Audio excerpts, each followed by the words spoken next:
Begitu berita penemuan mayat di tol heboh di TV, keesokan harinya si supir angkot langsung sadar. Wah, jangan-jangan yang semalam gue bawa itu adalah mayat. Yang lebih gila lagi, tahu nggak apa yang dia lakuin buat ngilangin barang bukti? Banget tega mencampur jeroan jasad istrinya ke dalam kuas toko dagangannya hari itu juga. Warga kampung rambutan, para supir angkot dan semua pelanggan setianya langsung mual berjamaah.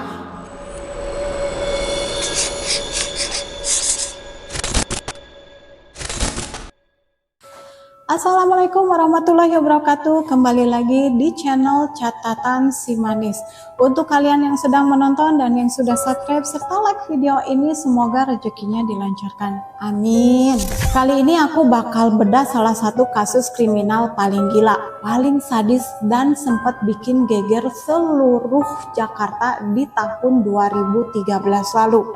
Kasus tragedi yang lebih dikenal masyarakat sebagai tragedi soto manusia di kampung rambutan.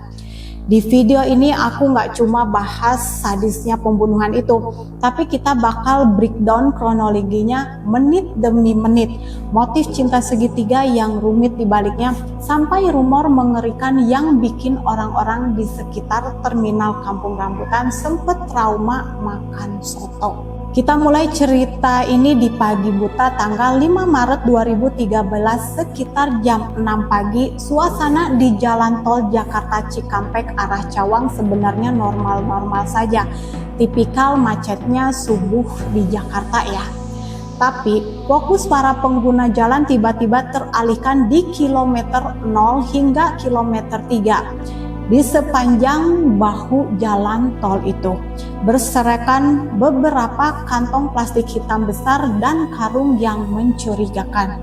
Awalnya petugas patroli jalan tol ngira itu cuma sampah yang dibuang sembarangan sama kenek bus atau truk. Tapi begitu didekati, bau busuknya menyengat banget. Pas kantong pertama dibuka, petugas langsung shock. Ternyata isinya potongan tubuh manusia. Totalnya ada 6 potongan tubuh yang sengaja disebar di sepanjang jalan tol. Kondisinya benar-benar mengenaskan karena tanpa busana dan beberapa bagian wajahnya sudah sulit dikenali. Berita ini langsung meledak hari itu juga. Jakarta langsung geger. Polisi langsung bergerak cepat, bawa potongan tubuh itu ke Rumah Sakit Cipto Mangunkusumo buat diotopsi. Teka-teki pertamanya adalah siapa korban ini dan siapa orang psikopat yang tega buang potongan tubuh di jalan tol yang ramai. Nah, buat nyari tahu pelakunya, polisi nggak butuh waktu berbulan-bulan. Kita geser setting ceritanya ke sebuah warung soto Lamongan kecil di Jalan Panganten Ali, Ciracas, Jakarta Timur. Lokasinya dekat banget sama terminal kampung rambutan. Warung soto ini milik seorang suami istri. Suaminya namanya Benget Situmorang dan istrinya yang jadi korban namanya Darna Sri Astuti. Darna Sri Astuti merupakan istri kedua Benget. Sebelum menikah dengannya, Benget telah lebih dulu membina rumah tangga dengan istri pertamanya. Tapi rumah tangga itu berakhir saat sang istri tengah mengandung. Benget justru meninggalkannya begitu saja setelah menjalin hubungan dengan Darna Sri Astuti. Nah, sekarang kita balik lagi ke warung soto mereka. Kalau dilihat sekilas sih warung ini kelihatan biasa aja. Pembelinya juga rame terus, apalagi lokasinya pas banget dekat terminal. Jadi ya hampir setiap hari selalu ada aja orang yang mampir buat makan. Tapi siapa sangka di balik kepulan asap kuah soto yang kelihatan hangat itu, kehidupan rumah tangga Benget dan Darna ternyata jauh dari kata bahagia. Di dalam rumah, hubungan mereka sudah seperti neraka. Hampir setiap hari ada aja cekcok dan pertengkaran yang bikin suasana makin panas. Beungeut ini dikenal warga sekitar sebagai orang yang temperamental, sifatnya kasar, emosinya gampang meledak-ledak, bahkan gak segan-segan main tangan. Tapi masalahnya ternyata bukan cuma soal KDRT. Ada satu masalah lain yang bikin rumah tangga mereka makin hancur. Beungeut punya selingkuhan. Dan yang bikin situasinya makin rumit, perempuan itu bukan orang jauh, namanya Tini. Awalnya Beungeut dan Tini joinan berjualan jamu. Nah, setelah selesai jualan, Tini biasanya lanjut membantu di warung soto milik Beungeut dan Darna. Dan disitulah mereka jadi semakin sering menghabiskan waktu bersama, sampai akhirnya hubungan mereka berubah jadi perselingkuhan. Lama-kelamaan hubungan Beungeut dan Tini mulai kelihatan gak wajar. Mereka udah gak lagi seperti hubungan antara majikan dan pegawai. Hampir setiap hari Darna harus melihat sendiri suaminya bermesraan dengan Tini tepat di depan matanya. Tentu saja Darna nggak tinggal diam. Dia sering protes, sering marah, dan berkali-kali meminta Beungeut mengakhiri hubungan itu. Tapi setiap kali Darna protes, Beungeut bukannya sadar atau merasa bersalah. Justru emosinya makin meledak. Darna sering menjadi pelampiasan amarahnya dan mengalami kekerasan. Sementara itu, Tini pun kabarnya tidak berusaha menjauh, justru dia ikut memanasi keadaan, sehingga konflik di rumah tangga Beungeut dan Darna semakin memburuk dari hari ke hari. Sampai akhirnya tibalah malam tanggal 3 Maret 2013. Malam itu pertengkaran besar kembali pecah di kamar belakang warung soto. Adu mulut yang awalnya hanya dipenuhi emosi perlahan berubah menjadi tindak kekerasan brutal. Menurut keterangan dalam kasus ini, Beungeut yang sudah dikuasai amarah kembali melakukan penganiayaan terhadap Darna. Tapi kali ini semuanya berakhir tragis. Setelah kekerasan yang terjadi malam itu, Darna dinyatakan meninggal dunia di dalam kamar tersebut. Kalau dipikir-pikir, di titik itu mungkin banyak orang mengira Beungeut bakal panik atau menyesali perbuatannya, tapi ternyata tidak sama sekali. Justru di pikirannya saat itu mencari cara bagaimana menghilangkan jejak kejahatannya. Disitulah keputusan yang paling mengerikan itu muncul.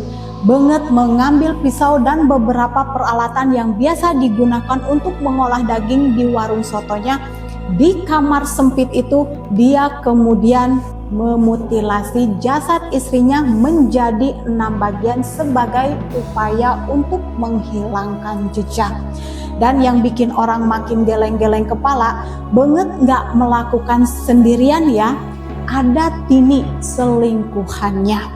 Dalam kasus ini Tini membantu membereskan lokasi kejadian, menyiapkan kantong plastik besar, lalu membantu mengemas bagian-bagian jasad. Keesokan paginya, tepatnya tanggal 4 Maret 2013, jasad yang sudah dikemas itu masih berada di rumah. Beungeut kemudian keluar untuk mencari kendaraan sewaan. Dia menyewa sebuah angkot rute Kampung Rambutan beserta supirnya. Kepada supir itu, Beungeut mengaku hanya ingin membuang sampah berukuran besar ke luar kota lewat jalan tol. Malam harinya, kantong-kantong tersebut dimasukkan ke dalam angkot.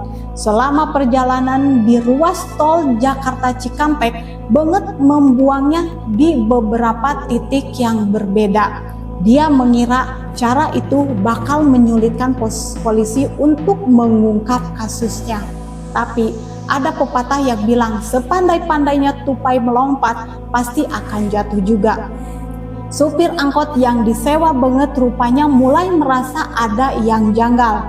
Dia ngerasa bau dari kantong yang dibuang itu aneh banget, kayak bau menyengat yang tidak biasa, bukan bau sampah.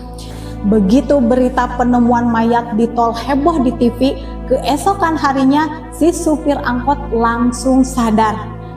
Wah, jangan-jangan yang semalam gue bawa itu adalah mayat.